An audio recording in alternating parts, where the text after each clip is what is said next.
Parâmetros curriculares na área da educação física. Antes de iniciar, vamos novamente comentar aqui. Parâmetros não são leis, são recomendações. Não se esqueça disso na hora de responder alguma pergunta. Educação física, vamos falar um pouco da história também. No século passado, o documento ele faz questão de mostrar que a educação física estava ligada às instituições militares. Então, ela tinha como objetivo favorecer a educação do corpo e a meta era ter o físico saudável e equilibrado e menos suscetível à doença. Por quê? Instituições militares, os soldados tinham que ser saudáveis, né? E é o seguinte, o pessoal da classe média não gostava muito de fazer educação física, porque eles relacionavam aos escravos, trabalho de forçado. Então não era algo que eles falavam assim, vamos fazer porque é gostoso, porque vai fazer bem. Não, havia uma forte resistência na realização dessas atividades, justamente porque achava que trabalho físico era trabalho de escravos. Então a classe média não gostava.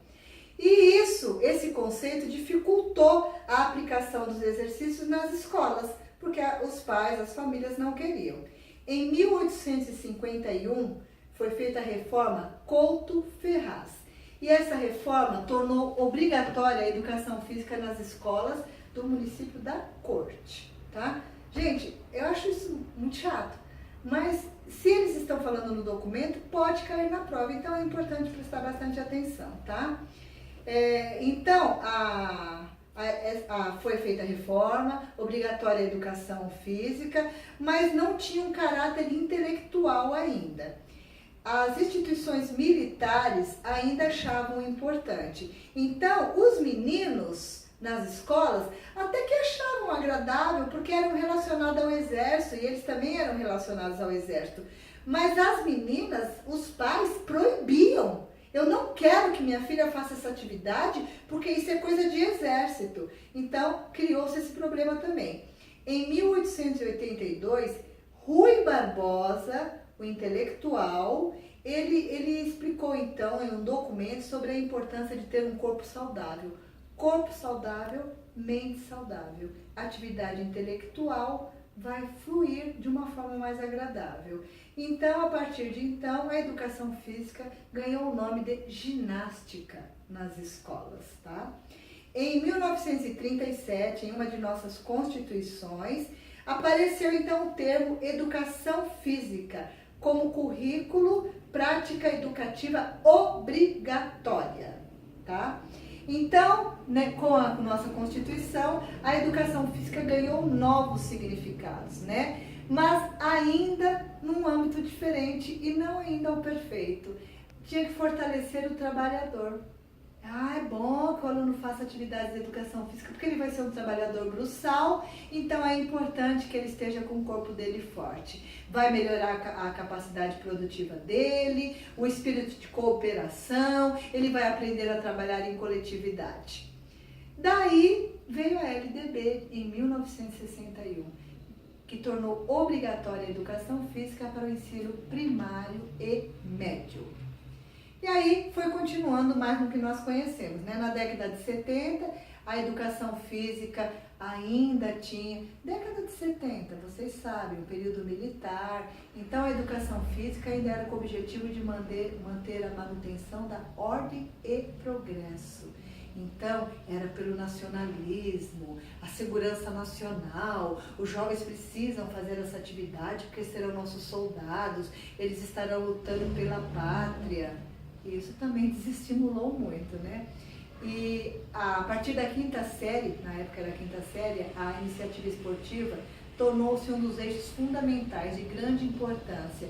Porque o país ele queria levar o nome às alturas em atividades esportivas. Então, vamos fazer atividades de educação física, porque assim nossos alunos irão competir e representar o país. Mas entramos na década de 80 e o Brasil não se tornou uma nação olímpica. Então, novamente houve crise de identidade e a educação física perdeu novamente o valor.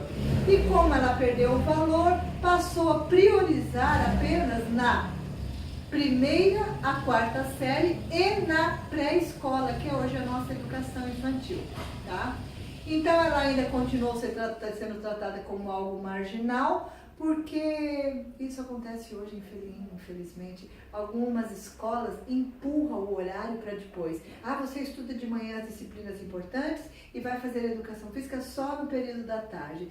Inclusive no planejamento, é lamentável isso, porque a área de educação física às vezes fica até esquecida. O professor, ele está tão acostumado a isso que acaba não se empenhando, não trazendo ideias, nada importante. Em 1996, novamente, estamos aqui falando com a LDB, e ela determina que a educação física é componente curricular da educação básica e tem que ser apresentada em toda a escolaridade, da primeira à oitava série. Tá? E eles falam sobre a cultura corporal e cidadania, que a educação física permite que o aluno vivencie atividades corporais diferenciadas e nas mais diversas manifestações culturais.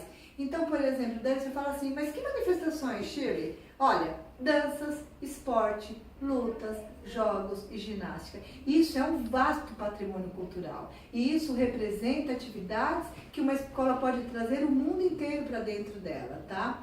E o documento fala também sobre atividades para portadores de deficiência física, porque hoje com a inclusão social eles têm direito também a fazer essas atividades e que são essenciais. Eles começam a levantar alguns quesitos importantes, tá? São essenciais para a saúde, contribuem para o bem-estar, traz conhecimento sobre o corpo, sobre o processo de crescimento e desenvolvimento, porque a educação física não são só as atividades. Você tem aulas também com apostilas para todo esse conhecimento.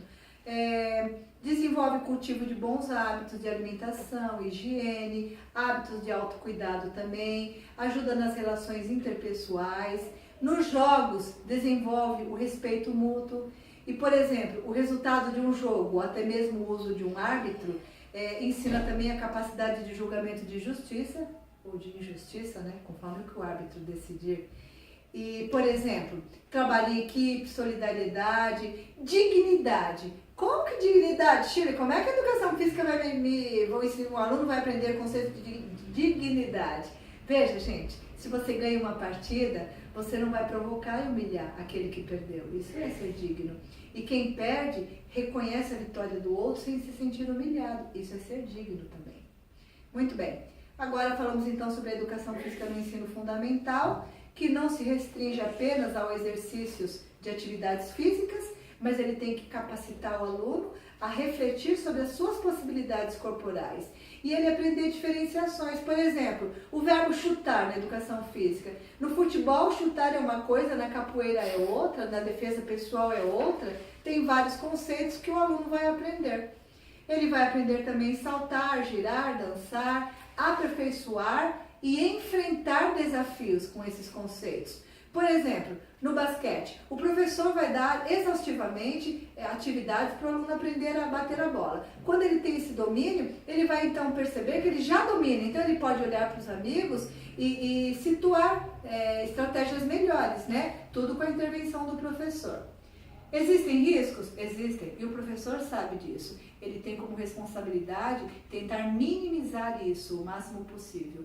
Agora, sobre o êxito e o fracasso. O êxito e o fracasso faz parte da avaliação.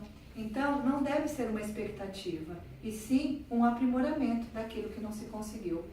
Objetivos gerais: participar de atividades corporais, respeito mútuo, pluralidade de manifestações de cultura, hábitos saudáveis, solucionar problemas de ordem corporal, diversidade de padrões de beleza, cultura e estética, conhecimento sobre o corpo, né, como um organismo integrado, hábitos posturais e atitudes corporais, atividades, esportes, jogos, lutas e ginásticas, né?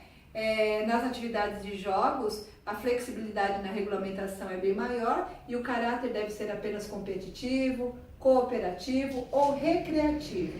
E para finalizar, as atividades rítmicas e expressivas, né? Que entra então a participação dos estímulos sonoros, danças e brincadeiras cantadas e a avaliação, como sempre. Com que objetivo? de mencionar os avanços e as dificuldades para tornar a aula cada vez mais produtiva e o aprendizado de qualidade. Então, o ensino da educação física segue os mesmos conceitos do ensino de arte na avaliação também. Boa sorte para você na prova, boa prova no domingo.